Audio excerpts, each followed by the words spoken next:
might just as well give up on devolution. So can we close at that point and move to the next issue? Because I think we have prosecuted this enough. Chair, there was just a small matter on impress management. How are they doing now? Because if you're saying it is in the now, in 30 seconds. Considering the time, let's leave that to the auditor so that they report in the next audit cycle. Okay. So let's progress. We are done with the issues that were raised with the financial statements. We will take your written responses on budgetary control and performance and resolve prior year matters. We'll also consider the written responses. On excessive wage bill, Governor, we are alarmed that your wage bill has grown from 47% to 53%. We have gone to the report on lawfulness and effectiveness in the use of public resources.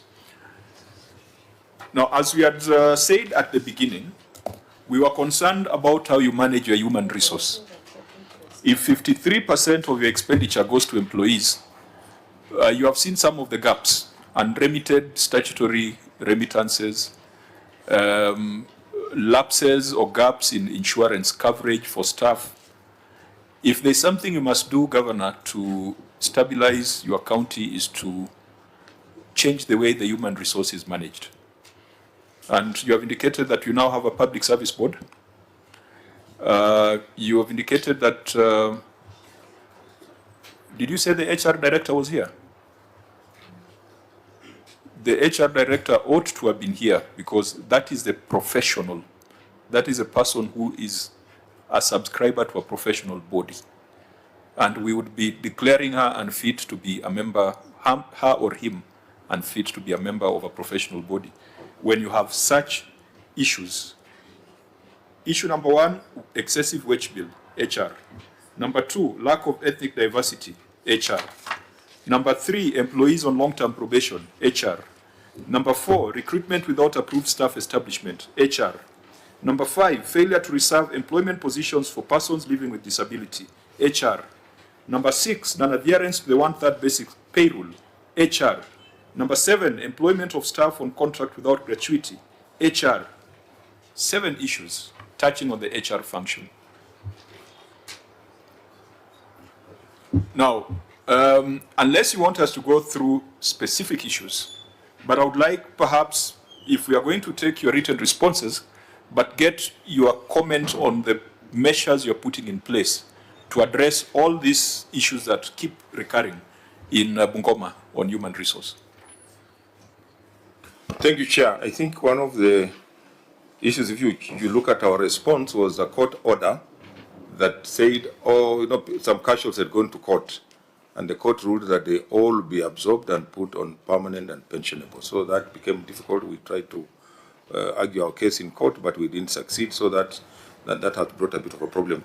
The other thing is on, for example, ethnic diversity of staff establishment. I think it's a problem across board where you find even those who don't come from Bungoma and in other places want to come back to Bungoma. They want to come back home. So as much as you try to balance, you recruit, you find that the dominant ethnic community will always take the larger share. So it's something, I don't know how it will be addressed, but again, you can imagine if you go, let me give you an example of Bungoma. We have 5 major ethnic groups: the Bukusus, the Sabots, the Tesos, the Tachonis, and the Batura. So, and if you go by percentage, you realize that the Bukusus are the majority. So when you employ, you realize that they will definitely be, the majority will be a higher number. So it's, as much as we try our level best to accommodate even the other percentage, it's a bit of a challenge. The other issues are... Maybe just to be specific. Yeah. How many employees do you have? 6,000. What was it, that number? CS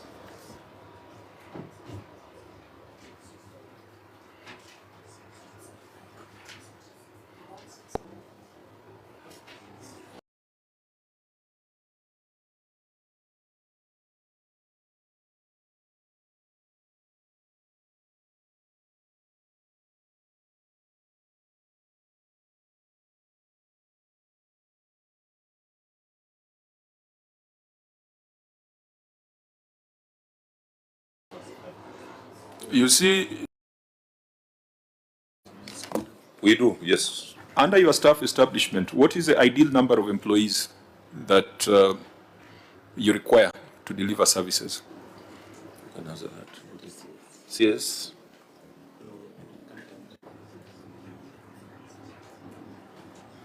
Governor? CS, I thought the CS would have that. Yeah, because you're saying you have a staff establishment. The staff establishment is not just an organogram. It defines the positions required and the numbers required in an ideal situation.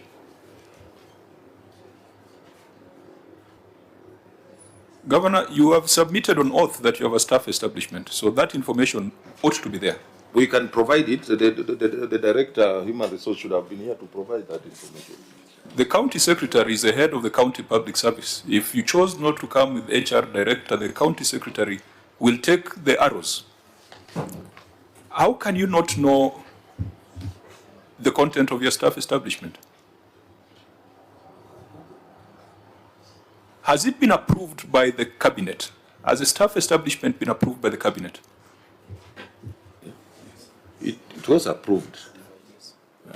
So if it was approved, county secretary, what did you approve? What did cabinet approve? You have 7,085, eating up 53% of your total revenue. In your staff establishment, are you saying you need 10,000 or you say you need 5,000? Because if you have a staff establishment that requires 10,000 people, then for you to implement it, the problem is going to get worse.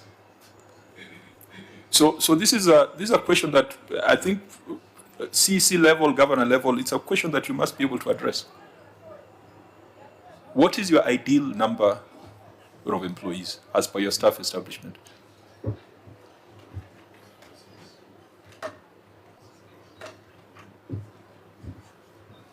Is that staff establishment appended here? Because it was a substantive audit query. Recruitment without approved staff establishment. It was not put, I think it has not been put. Yeah. So it means that that matter is unaddressed. Because the auditor had queried that you didn't have a staff establishment, it had not been approved, but in your response you're saying you have it. So if you have it, then that figure must be there. Now, Governor, you know, now you need to crack the whip. Because we know you. You have been with us for 5 years. Someone should not make you look like you don't know what you're doing. That information, there must be someone you're employing. There's someone you're paying a salary to have that information. Because I know you're at CEO, you might not have the specifics. Who's that person you're paying a salary to know these things? County Secretary, can you say something? County Secretary, you are being paid a salary to have this information. Tell us, what is your ideal staff complement as per your approved staff establishment? Put on the mic. It's not on? Okay. Chair, thank you so much. We have a staff establishment. When I came in office last year, we didn't have one, and this matter was actually recurring. We went and we worked on it. The document came to the cabinet, was approved. We have 7,800. The 7,800 or 7,085? 7,085. But as we speak now, because of the issues that are coming up, for example, from the courts, where the court has now ruled in favor of the casuals, and that is around 463. Now we are having excess numbers because the court has directed us to employ them. No, that's not a problem. Yes. That's not a problem. As per your staff establishment, what is your ideal number? It's around 7,800. Around. Are you saying something that is verifiable? You know, if you don't have it, you just tell us you don't have it. Yeah, I don't have the exact figure now because what we were doing was we were looking at every department, what is the optimal number. Like, for example, health, we have the numbers. So I don't have the breakdown to sum all of them so that we have the exact number to tell this committee at the moment. As the head of the county public service,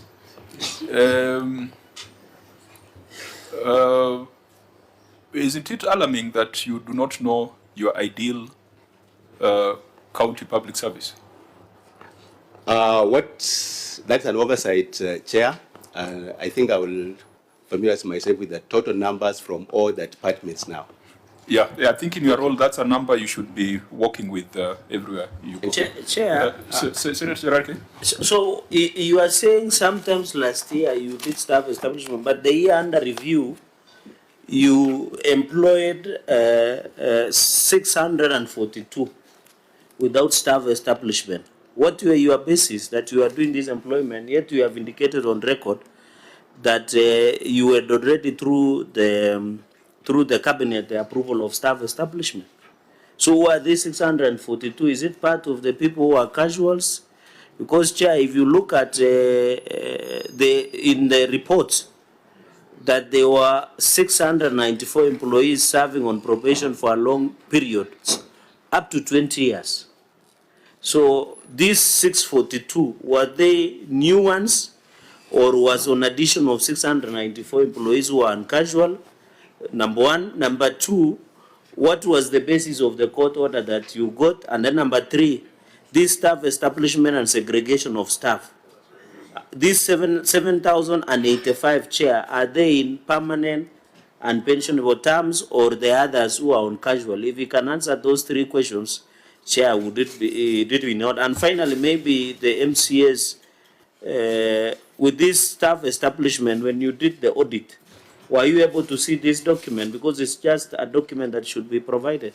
Chair, I yield back. Fine, you can have very quick responses so that we can go to projects. Yeah, thank you, Chair. The number that we have given, that is 7,085, it comprises both those on permanent and those ones also who are on contract. Now, the numbers that we employed last year, those were also casuals who had worked for several years, especially in the Department of Health. And my Honorable Senator, our colleague, is very much briefed to this matter. So that figure was more of regularization because they were also casuals. The other casuals, the 463, those ones were casuals who were working in the defunct system. And therefore, they went to court in 2013, and the case has tracked on until it was finalized this year, and that is why we are bringing them on board. So those are the two categories of casuals that we are referring to. Now, honorable members, there was a payroll audit that was done by the Office of the Auditor General. OAG, can you confirm that it covered Bungoma County? Yes, it covered Bungoma County, Honorable Chair. We had agreed as a committee that all counties whose wage bill was above 50%, we were going to conduct an inquiry so that we deal with the specific issues, we get to the bottom of the problems, and we find out from the counties if there is any intervention that they need from the Senate. I want to propose that all these HR issues, even though we are going to consider the written responses, we are going to make specific recommendations, but Bungoma will be on the list of the counties that will appear before this committee to go through the payroll audit by the Office of the Auditor General. So I think the HR issues here some of them we have already covered. Employment of staff on contract without gratuity provision. I think that was the 549 million that we were talking about earlier. So I think that would be the direction. We'll take the written responses, make our recommendations, but have a specific meeting to address the payroll audit. Governor, again, the auditor is citing failure to provide monthly progress reports of procurement contracts.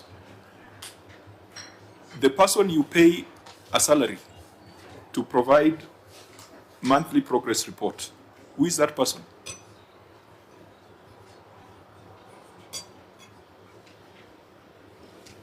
We have moved to failure to provide monthly progress reports of all procurement contracts. Who is the person who's paid a salary in Bungoma to provide monthly progress reports? It's the Director of Procurement. Is the Director of Procurement here? He's not in. And I believe the Director of Procurement is a member of the Institute of Supply Chain. Yes. So why would someone be a member of a professional body if they cannot execute such small things? I think on this, Auditor General, did they subsequently prepare it, or it's still a problem? They did, but those reports are again incomplete because they don't have the required information. We shall be citing the Director Supply Chain for professional negligence, but not just for professional negligence. I'm sure that there are offenses under the Act, and I'm sure this is one of them. So that one, and I think, Governor, we have moved to a new regime where we are not just blaming the governor. We are putting the blame right where it belongs. Because if someone was to provide a procurement monthly progress report and is being paid a salary for it and is not doing it, and you are doing nothing about him, then you have to do something about him. But don't wait for us to be the ones to initiate action. So there will be recommending administrative action, professional action, or sanction, as well as the provisions of the Act as far as offenses are concerned. Project implementation status report, again, this looks like a procurement issue. Is that a procurement issue, or that was, who's responsible for this? Chief Officer Finance? Chair, it's the Director Procurement and Director Budget. So again, Director Procurement is on this. We will look at what you have responded and take a view. Payment for subscription to other entities. This is an old problem. It was there when the governor was our speaker. We have a standard recommendation. Whereas we support the economic blocks, we just want to ensure that when you are sending public money to these institutions, there is a clear legal framework. And you recall that the then Senator Nyamunga had proposed a law on regional economic blocks. We understand the value of these blocks, but we must apply the law as it is. Honorable members, we consider the written responses, but I do not think that there's anything that can explain that kind of expenditure. Unexplained procurement and distribution of fertilizer. Here we had a problem. Auditor General, what was your finding, so that we quickly look at the governor's response? Honorable Chair, this fertilizer was supposed to have been sold at a rate of 2,000 per bag, but it was given free of charge. And that 2,000 was provided for under Finance Act 2023. And management has indicated that there was a policy. Order. Since you had advised us, you can see that the issues that your advised us are, we keep in view. We can dispense with them as efficiently as I'm doing. But this one, you said there was an issue. So just read the finding. This one, let's be keen on the details. Just read your finding, and then we get the governor's response. Okay, thank you, Chair.